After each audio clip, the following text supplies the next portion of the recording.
From CPRE and the CPRE Knowledge Hub, this is Research Minutes, a weekly look at new and important research in education. Today, we look at remote instruction during the COVID-19 pandemic, and a new study examining the expectations and responses of nearly 500 school systems across the U.S. In general, we found that only about a third of the districts across the country seem to be expecting their teachers to continue to instruct their students. We welcome Betheny Gross, report co-author and associate director of the Center on Reinventing Public Education. Gross discusses her team's findings. About 1 in 5 districts set the expectation that there be live engagement between teachers and students during this time. And some important implications for districts now planning for the fall and beyond. I think the goal cannot be, at this point, to restore the system that we had before. That's right now on Research Minutes.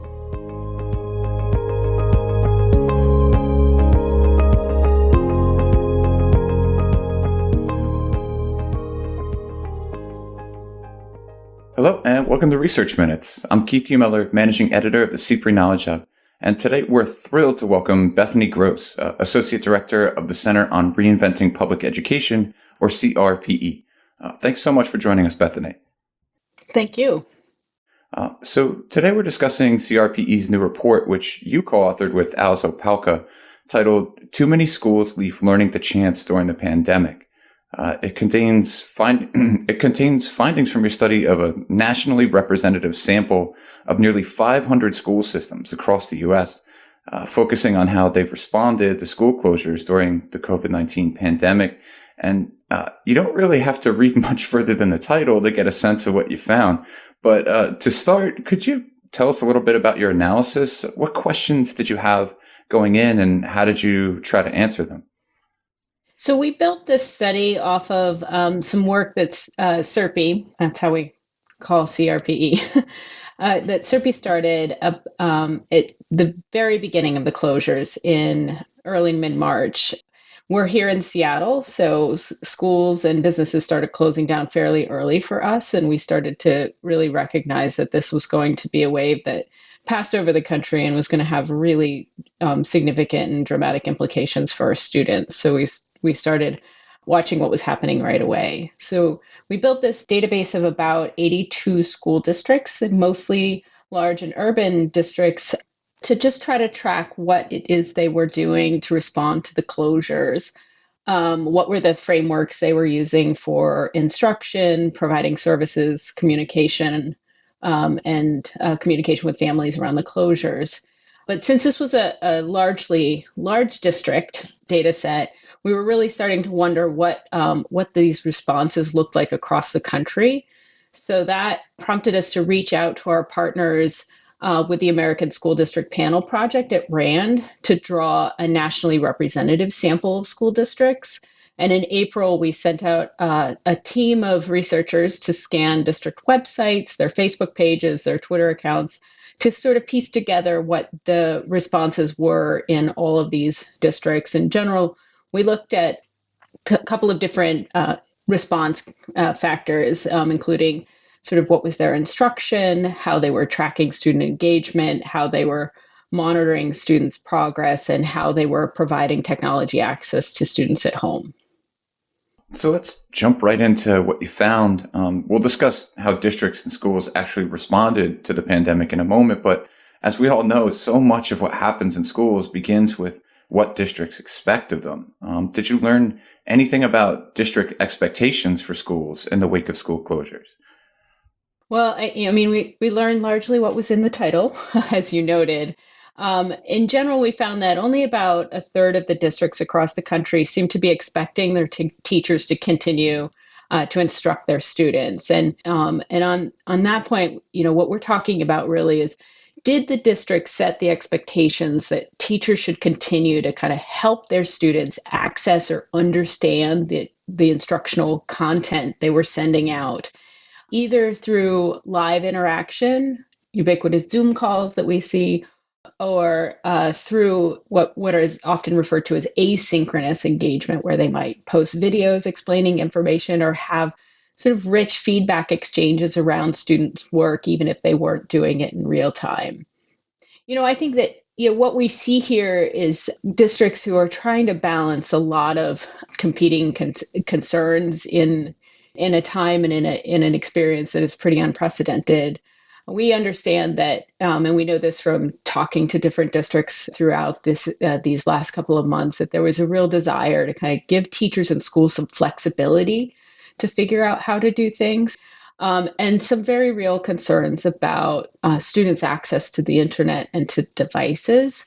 That said, the notion that that many teachers were not expected, and districts did not expect their teachers to really continue to engage their students around their instruction and work with their students in providing them access to the content that they were setting out, meant that there were a lot of packets that were being sent out to parents, and parents and students were essentially on their own to understand this content.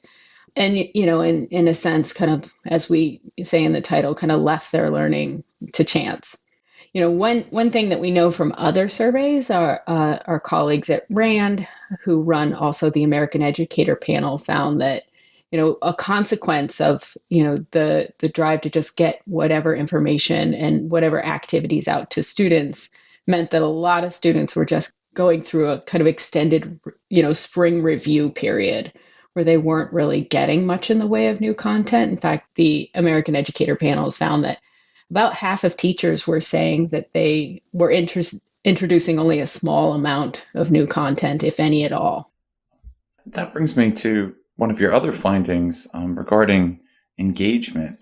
Some of the studies that we've been seeing in recent weeks regarding, the impacts or the approaches that districts have taken to remote instruction, some of these analyses have found that significant numbers of students are simply not logging in or engaging with teachers in a meaningful way.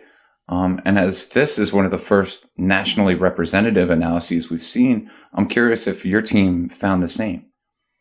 Yeah, so just so I'm clear, like, we weren't able to find out how much engagement was happening in these districts. What we found and what we looked for were the district's expectations for whether teachers should be taking attendance. And, we all understand that attendance is essentially a proxy for students' engagement in learning. So having an expectation that teachers be aware of how many students are engaging is actually pretty important.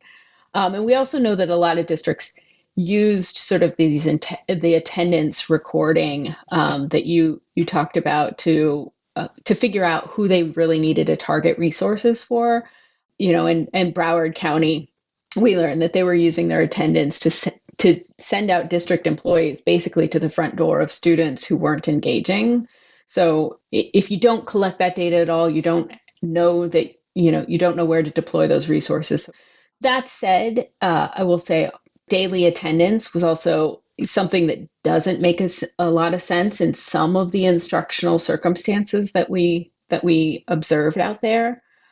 So there are rural districts, for instance, where they knew that a large percentage of their students, or enough of a percent of their students, were not able to get internet access at home. So they had sort of worked out these different strategies of uploading videos onto flash drives and having drop off spots where students would come pick those things up, drop off last week's work. So what we also tried to pay attention to were districts that were at least setting expectations that that their student or their teachers check in with their students on some routine basis. So we looked for both expectations around attendance taking, and we would see that reference in some district material, but also requirements around and standards around how frequently teachers should be checking in with students and families. And when we looked across, the percent of districts that were asking for one or the other of those, we found that about 48% were expecting their teachers to either take attendance or conduct these kinds of check-ins. So we know that about half the time there was some explicit requirements around that being established by the districts. We know that there were teachers that were doing things beyond what baseline expectations were in a lot of cases. So we don't have a clear sense of how much attendance taking was being done or how much attendance and engagement individual teachers found from these data. Now, there's one finding in this report that really kind of shocked me a little bit. You found that students in nearly 40% of the districts that you studied had no firm expectation to complete assignments. I just want to make sure I read that correctly. 2 out of 5 districts essentially did not require teachers to monitor students' academic progress. Yeah, that's right. That's what we found. Again, I feel like I always have to caveat this a little bit that we are talking about the baseline expectations that districts were setting. But yeah, we found this worrisome too. That, because if they're not monitoring progress or, asking students to turn in work, I think teachers are going to be flying pretty blind next fall when students come back and in whatever format they come back to and start to re-engage with their teachers and with learning. So we were equally concerned. I will say, again, I think that part of the drive around this was giving teachers flexibility to figure out what strategies and schemes will work for them and with their students. And so we do know that a lot of teachers probably went above these expectations. In fact, jumping back to that American Educator panel from RAND, when they surveyed their teachers, they found that about 80% of the teachers reported that they did require students to complete some assignments, at least, though 2/3 of them didn't really issue grades around that. And about 17% didn't really offer any feedback on that. So this was just like teachers saying, you're required to send it in, but I'm not really going to do anything with it. So I think that puts a little less urgency on students and parents for actually completing and submitting the work. I just think it really reinforces this notion that the districts were kind of leaving learning up to chance. If you had a teacher who was interested and felt like they were able to sort of push on students and get them to engage and to get them to turn in work, then your instruction probably stayed on track. But if you didn't have a teacher who didn't feel supported to do that kind of work, probably didn't spend a lot of time learning new things in the spring.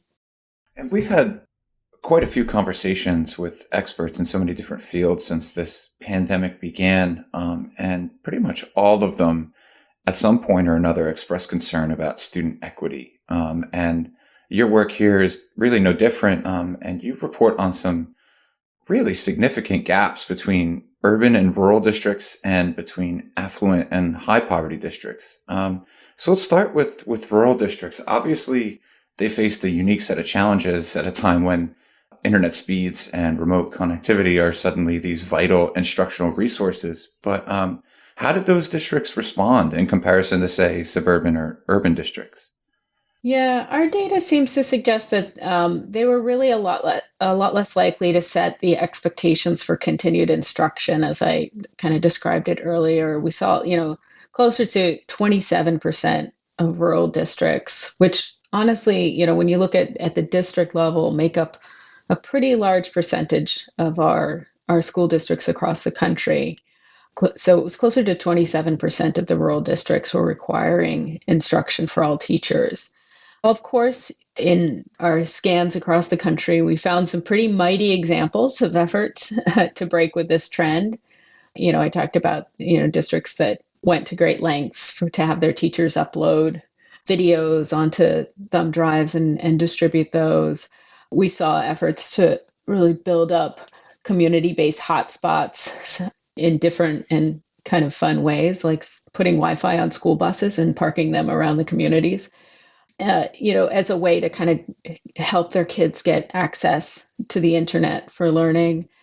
We saw districts really lean into their communication, their relationships with students and families, and committing to a lot of check-ins with families, checking in on wellness, checking in with students, really spending a lot of time devoted to doing one-on-one communication in whatever way they could. But in the end, I think on balance, the concerns about connectivity in rural areas really kind of weighed heavily on the responses that rural communities and rural districts felt like they could make. So, I said about 27% of rurals required instruction from all teachers, whereas in the cities it was closer to 50, a little over 50%.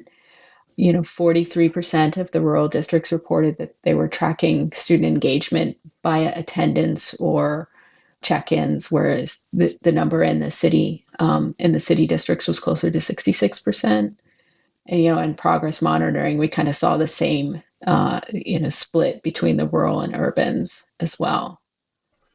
You also investigated differences between affluent and high poverty districts, and one of the findings from this report that's gotten a lot of attention since it came out was that affluent districts were twice as likely as high poverty districts to require live instruction.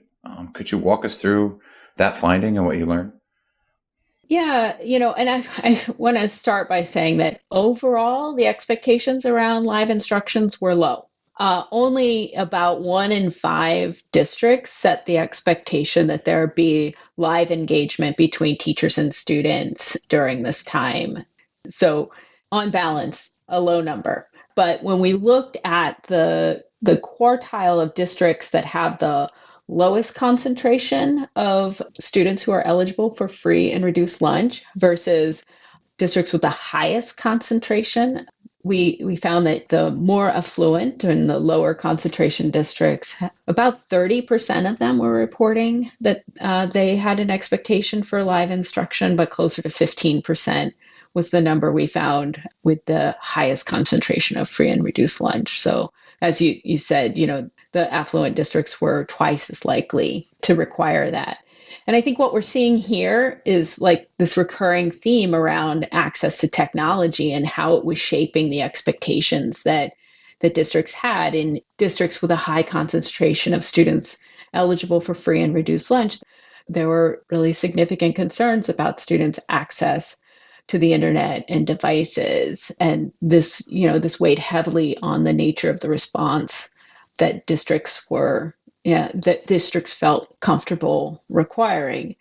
And I have to say, like, this intersects with this moment that we're having. I mean, like, we are now really examining the many systematic and embedded ways in which students living in poverty and students of color are sort of denied access to opportunities and opportunities for learning.